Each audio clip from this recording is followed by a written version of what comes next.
From the Alvin and Rosalie Sarachek studio, PBS Kansas presents Kansas Week. Hard questions for the operators of an oil pipeline behind a major spill last year in Kansas. Plus, we've heard it before, so what makes this week's discussion of medical marijuana do or die? But first, whether you call them educational savings accounts or vouchers, they're halfway to the governor's desk. But the fight is far from over. That's what we're talking about right now on Kansas Week.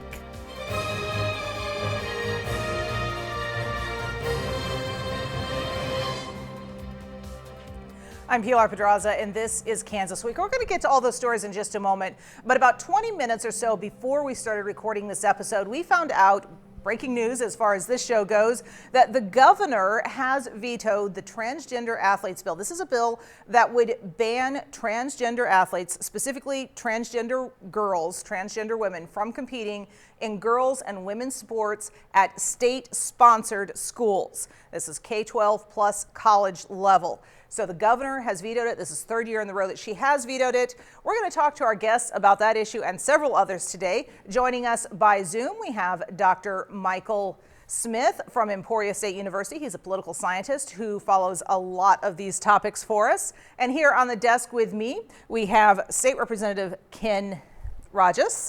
Very good. I said I could do this without reading, and then my mind just went blank. Ken Rajas from AGRA. I know how to say that right. And Representative Silas Miller, a newcomer Democrat from Wichita. Thank you both for joining us. Thank you. I'm going to start with you guys because the House is where a veto override failed last year. We're headed toward another attempt this year. From your perspectives, where do you guys see this going? Ken, I'm going to start with you. Well, I think when you saw the vote, it wasn't quite the veto override number. We had several members gone that day, and so I think when you had the numbers come together, the Senate had 1+, and so the House, it's going to be very close. If we can stick together as a coalition of Republicans, I think we could override this year. Okay, what do you think? I feel a similar level of confidence in opposition, unfortunately, to it that we will be able to sustain that veto. So there's enough support statewide for opposing this bill. So. And this is a bill that has been very controversial. A lot of thoughts, a lot of Kansans kind of not quite sure yet where to stand on this, a little afraid to delve into the issue and figuring, okay, we're just going to let the lawmakers deal with it. But at the same time, lawmakers not quite sure where to go. There's a lot of biology involved here that folks really don't quite understand yet. Michael, I'm going to bring you in on this. This is an issue that has kind of grown out of certain conservative circles, and a lot of folks are kind of wondering, still trying to figure out where they fit in the spectrum of support or opposition. You're right. In fact, I believe it was last year, I know it was recently, there was one state senator, a Democrat from Wyandotte County, that really came down to the wire on how he was going to vote. A couple of things I'll point out. One is that the number of transgender girls seeking to compete on girls' sports teams is a pretty small number. They say that in Missouri, there are actually more bills sponsored to ban transgender girls from girls' sports than there are actual transgender girls who want to play sports. So we're talking about a very small number of people. The other thing I would point out is that the Kansas High School Activities Association does already have regulations in place. Someone born male can't suddenly announce they're a girl and play on a girls' sports team tomorrow. There are actually pretty strict regulations, even kind of invasive, that one has to endure if one wants to do this. Apparently, the state legislators feel that they know better. Well, and I know you're talking about the number there, Michael. During hearings, we heard that there were between 2 and 3 transgender athletes here in Kansas right now. So any ideas why there's such a push for this, where the public really isn't quite sure yet where it stands, and we don't really have that many kids going this direction? Either of you? Well, I mean, I think it's been something that has been, something that's been important to several legislators that have continually wanted this to happen. And so as you gain support, even though there may be 1 or there may be 1,000, I mean, we've politicized this so much that really what side you're on, that's where you believe regardless. And so I think let the process work as it will. And like everything else anymore that we do, whoever's idea it is, it'll probably run itself through the courts. But like I said, I think we believe we have the votes probably right at that right number. But again, you never know. We're getting down to the end of the session, and so some of maybe the freshmen or some of the other ones, they may feel pressure and vote maybe a different way. I don't know, but if it's going to be overridden, all Republicans will need to vote for that override. All right. Any last thoughts before we move on? I don't believe it's an issue that Kansas really has to deal with. I think having 2 or 3 students in the entire state involved in this, and from what I understand, they're all bowlers. So not that matters, not that the sport matters as much, but that it's really just not an issue that Kansas should take all the way to the State House. I think, especially since Keisha already has policies in place. I think a lot of this, though, is looking to the future, not necessarily right now or next season, but as things continue to develop, that Kansas would have something in place. All right. Well, as you mentioned, many other states that have passed bills like this, they're dealing with lawsuits already. We've had such threats here. So if it does get past the House, probably looking at going straight to the courts in Kansas anyway. All right, well, we'll keep an eye on that. Meanwhile, from the future of rural schools to special education funding and school choice, all wrapped up in one highly controversial bill. It was the education battle of, well, this session at least. It just barely passed out of the House, but what future does this legislation have? Cakes Jackson Overstreet takes a look. Lawmakers in the Kansas House narrowly passing an educational savings account bill Wednesday, 64 to 61. Republican lawmakers had to work for every vote. Seeing 10 hands, the call is in order. Doorman will close the doors. Members will be in their seats. The clerk will call the roll. The chamber sitting in a call of the House for nearly an hour while leadership got as much support as possible for the controversial bill. It would allow families to take just under $5,000 of public school money and use it to transfer their child from public to private school. While this bill is not perfect, we should not let perfect be the enemy of good. This is a good bill. I vote yes. SB 83 will force school closures in rural Kansas, leading to further depopulation and continued concentration of political and economic power in the urban areas of Kansas. The bill now heads to the Senate, where it is likely to pass. However, political experts believe it will be vetoed by the governor if that happens. If Governor Kelly vetoes it, there's no chance for an override. It was far too close. The bill was bundled with other proposals like increased special education funding to try to convince Democrats to support it. But with all but one voting no, that means lawmakers will have to look at other ideas for education funding. Governor Kelly is going to push forward with other education funding plans, and the Republicans will either go along with that or they'll propose a counter plan of their own. All right, Michael, you heard what Russell had to say. Do you agree with him? Is there a chance of an override? And if so, how do Republicans get those votes they need to override a veto on a bill like this? I think it's going to be tough, and they would probably have to make some sort of a deal for something else. Here's the problem with the Republican coalition. As we know, most counties in Kansas are rural. Now, most people in Kansas live in urban areas, but a lot of these rural communities have no private schools at all. This bill really would be primarily for the benefit of places like Kansas City, Wichita, Topeka, Lawrence, Manhattan Junction City. Once you get outside those urban areas, there are minimal public school options. Now, the homeschooling provision would still apply, but of course, that's assuming that someone's choosing to do that and has the other resources to do that, like the time. And so where the Republican coalition is not holding together is those rural Republicans. I think they're absolutely right. This would hurt their schools, and they don't have any private schools to use those educational savings accounts for. All right, Ken, you were one of those rural lawmakers. You were telling me you voted against it. What was your reasoning? What is your objection to this bill? Well, I mean, I support public education, period. And as the process was developing, there were some things in there that were concerned for the majority of communities I represent are home to 1A schools. You know, I have a 5A school and 2 3A schools, and basically the rest, I think a 2A, and then the rest of them are all 1A. And so, the teachers that I represent and others have some grave concerns because of what it could possibly do and possibly take away money. Now, I know there was some things we wanted to make sure to do our best to hold the 1A and 2A schools harmless as best we can. So, but still, there was a lot of things, some of the ramp up and some of the other things. there was some concern with the special ed funding, the way that was tied in together.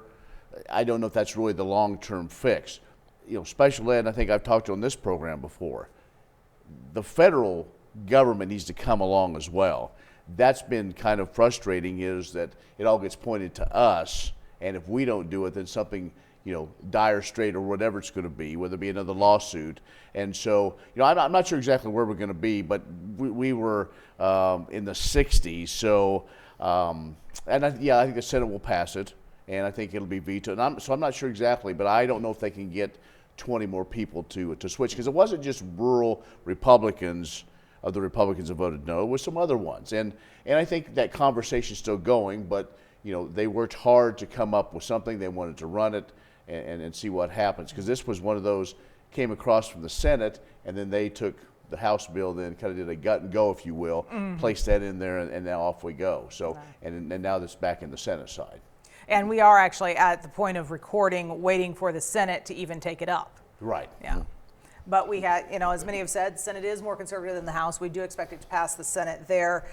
One of the concerns that I heard raised outside of the rural schools issue was the bundling issue. I mean, this bill started as a special education funding bill, and then all these other issues got involved. A lot of public education supporters not liking that, just kind of shoving it all into one pot. I agree with my colleague on this one, for the most part, that if we're going to fund special education, we should fund special education. We shouldn't use it as a bargaining chip or holding another bill hostage. I think that we could have a clean bill about special education funding, but also like the representative said, that we should be counting on the federal government to do their part that they said that they were going to do, and we have a bill right now that's urging them to get that funding to us. The legislature is fully funding education. Yes. We've been through that. We've been through the lawsuits. We're doing that. Special education, that's in the eye of the beholder, whether you think we are or you aren't. And that's, we don't have that much time to talk about it. But folks said, give us a clean bill on special education funding. Well, at this juncture, I don't believe that's going to happen.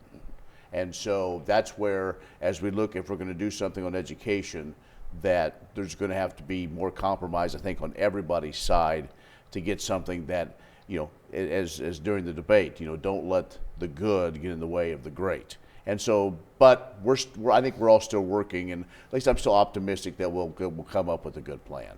All right. We'll have to wait and follow and see what happens with that one. It's not the only thing that is happening at the State House. This next one, it seems like we've talked about almost every week this session, the push for legalization of medical marijuana. We've talked about informational hearings, bill hearings, and now a hearing in a Senate committee that could be do or die. We go to Rebecca Chung from the KSN Capitol Bureau for an explanation. Well, lawmakers are holding off on working the bill after hearing from passionate opponents of marijuana today. The message they're sending lawmakers is don't Colorado our Kansas. Law enforcement officers, doctors, and Republican state officials voiced their concerns over the bill. Very problematic for society, very problematic for an individual. We know marijuana, particularly as it is today, is highly addictive. Some believe legalization would allow the black market to run rampant. It will addict our society. It will cause out-of-control crime. Others pointed to potential issues with mental health and law enforcement. If there is one thing that I would think we would all agree on, it would be that we don't want to facilitate access by our kids to something that is going to adversely impact their mental health. One Republican says the hearing pushed him to change his tune on the issue. Today, I'm no longer a proponent, I'm an opponent. And the reason of that is because of the knowledge and all of what we have been given. I did not know the effects of what this medicinal marijuana could have on individuals. Republicans on the committee voted to table working on the bill. Both of the two Democrats on the committee voted against the move. And now that the bill is being tabled, that means no further action will be taken unless lawmakers decide to bring it back up this year. For now, reporting at the Capitol, I'm Rebecca Chung. And by lawmakers, of course, we're talking about leadership like the chair of that committee, who has pretty much said he opposes it. It seems like this issue is pretty much dead for the year, which is kind of interesting when you consider the fact how many Kansans I continue to hear from on a daily basis who want to see advancement on this issue. Are you hearing the same from your constituents? I heard it on the campaign trail. I hear it from constituents every day that, that some level of decriminalization of cannabis is vital to not only to the mental health and the health of our people, but also to the economy. I think it could, Missouri just saw $100 million just in 1 month of cannabis sales there recreationally. So there's a huge opportunity there, I think, and we're kind of left behind at this point. What are you hearing, Ken? I think it's the opposite. I mean, I get it, and I know in certain areas there is, but what my concern is just what was said, recreational. That's not going to, I don't think that's going to happen for a very long time. You'd have to have a big sweep of people. So we've discussed this for many sessions, almost getting there, and then we just pile so many things on this bill. You talk about a clean bill, because recreation or medical marijuana, we know from folks with seizures or young kids or others, our veterans. That was kind of a starting point. But then it gets bogged down, and the House, we're waiting for the Senate. And so what the Senate's going to act, and it looks like, what we're seeing is probably nothing this year and probably next year. And because even once you get it out of the committee, then it's got to go through that whole process all over again. Yep. Once you get it out of committee, then you got to get it through the Senate. And once you get it through the Senate, then it starts all over again in the House. Mm-hmm. And there are different ideas in the House. And next year will be an election year, so keep that in mind as well. That could make some folks more interested in it and others maybe less so. So, Michael, I'm going to bring you in on this discussion here. When we look at this, we talk about how we've heard this over and over and over again. It really, to me, has the feel of some of the other issues we've seen, like sports betting, which did eventually get through. I think that's a good point. There are a lot of bills like this where somebody starts the process over again at the beginning of every session. And I think the border effects are big. I heard a lot of talk about Colorado, but let's not forget that outside of Wichita, most Kansans live near the Missouri border, and recreational marijuana is now legal in Missouri. It started with medical. Kansans can get a medical marijuana card from the state of Missouri, which could bring up border effects because they're not supposed to bring it back to Kansas. I don't think we want them using it in Missouri and then driving home to Kansas under the influence. So there are places with drive-through dispensaries on the east side of State Line Road in Kansas City. And so I wonder if the border effects aren't going to be what end up forcing this issue. Very good point. Well, in other issues, because this one's not going anywhere for a while now, on Thursday, the committee tabled the bill, and we're going to have to just wait and see what happens next session. As we move on, though, we had a major pipeline spill here in Kansas at the end of last year. The owners of the Keystone Pipeline saying they still don't know why it ruptured there in northern Kansas, spilled almost 13,000 barrels of oil into a creek and onto surrounding farmland. And lawmakers were questioning executives about it this week. And as Rebecca Chung shows us, they had a lot to say. Well, lawmakers grilled Keystone Pipeline operators about the aftermath of the spill that happened back in December.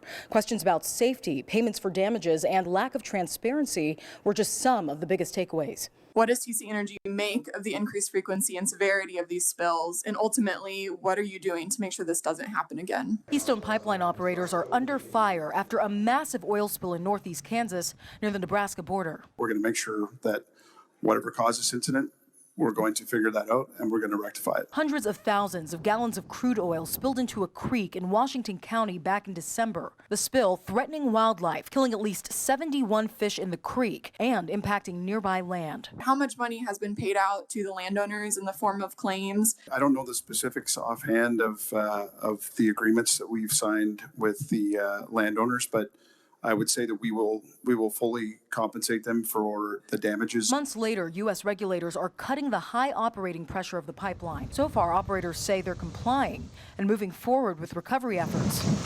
However, there was little to share on how long the cleanup would take or when a months-long no-fly zone rule would be lifted to allow people to view the site of the spill. When do you anticipate that no-fly zone to be removed? The reason that we've been able to, I think, have the effective response that we've had and able to get to the point where we're at 95% cleaned up is the fact that we've really contained this site to only the people that need to be there. When I've inquired about it in the past, safety was cited as a concern for the presence of those drones. And I do understand that consideration, but I do think there is a need for transparency and accountability. Now, we've been asking since last year in December to access the site, but TC Energy has declined our requests, and pipeline operators are still trying to identify what caused the spill. For now, reporting at the Capitol, I'm Rebecca Chung. This is one of those issues that I think a lot of Kansans weren't really thinking about or expecting, and it just kind of hit over the Christmas break, and they're just now starting to realize what a big deal this is. It's a huge deal. I think that we've anticipated it to an extent. We knew that it was a problem when the Keystone Pipeline was being built. For those who were protesting it, they had, legitimate concerns that things like this were going to happen. And now we've seen the largest spill over the last, it's the last 22 spills that they've had, which I think is 23 too many already. But this most recent spill is larger than those 22 combined. So it's a huge issue, and I think it's allowing TC to continue working on running new pipeline through Kansas I don't think it's a good idea at all. I think we should be moving towards cleaner energy options. I know we need oil for now, but it's not going to work long term. So, what about you? Well, it's about an hour from where I live, and I know the landowner that it was on, and it's unfortunate. No. And I can appreciate my colleague about the new energies and that's there. I mean, I'm an all of the above type person. These things happen. We can argue whether the Keystone is yes or no. We have thousands of miles of pipelines. Basically modern oil production was started in El Dorado. So let's not play politics with this. This affects people's lives. They've been there every day cleaning it up. I'm not saying they're not at fault, but I'm saying, they rectified the situation. They're working on it. These things happen. It's with natural gas or with anything. We again are a very energy independent society, and while waiting for other alternatives, we like to keep the lights on here. We like to keep our lights on. We like to be warm when it's cold. We like to be cool when it's hot, and so even power our battery operated our EVs. And so I think what they've done by coming to the Capitol. Yes, I think everybody wanted them there early, first day of the session, but sometimes there's a process to get to that point. That was a joint session of a House of the House Water Committee and the Senate Agriculture and Natural Resources Committee to kind of get that all figured out, and I think they were there to take all the questions, and folks are rightly so to be transparent, but at what level? What does that mean? Because I think we throw that word transparency a lot around in Topeka, and I think my colleague and I our definitions would be different. And both of y'all would probably be a little bit different from my definition of transparency. Speaking of which, Michael, one thing that really caught my attention about that I was not aware of before was the ban on drones in the area, the no-fly zone. That seems something unusual. I'm not quite understanding the safety aspect that they're talking about there. No, I'm not either, and I'm not an expert in cleaning up pipeline spills, but that was a surprise to me as well. I don't think there's any question but what TC Energy has poured resources into the cleanup. There's no point in denying that. They've got people working 24/7, and I love the story around Christmas time of the local folks baking cookies for the cleanup workers and making sure they all got cookies. But the bottom line is, I actually kind of agree. I think we need clean energy. I think we need it now. I think the debate over global warming should have been resolved in favor of yes, it's happening many decades ago. But the pipelines are already there. Even if Kansas doesn't permit a single new foot of pipeline, there needs to be talk about what the safety regulation should be for the pipelines that are already there. You can't close them tomorrow. Some of them are getting pretty old. So it does need to be looked at in terms of, we got to get past ideology here and get into the nitty-gritty of government. That's an unfortunate thing about our culture war politics, is there's not always the incentive for state legislators to specialize in an area that most of us would consider boring, like pipeline regulation. But we need it because lives and ecosystems depend on it. And talking about those regulations, anything coming up? No, I mean, and I understand, I can appreciate Dr. Smith, but I'm chairman of Agriculture and Natural Resources, and almost all these pipeline situations are in my committee. And we get information all the time. And I guess it's kind of frustrating. If they weren't doing things the right way, they would lose, money. They would not be a good producer. And they're good neighbors. Bad actors don't last in the energy situation. So while I understand, and I think, over time, you see the wind and you see the solar that's coming to Kansas.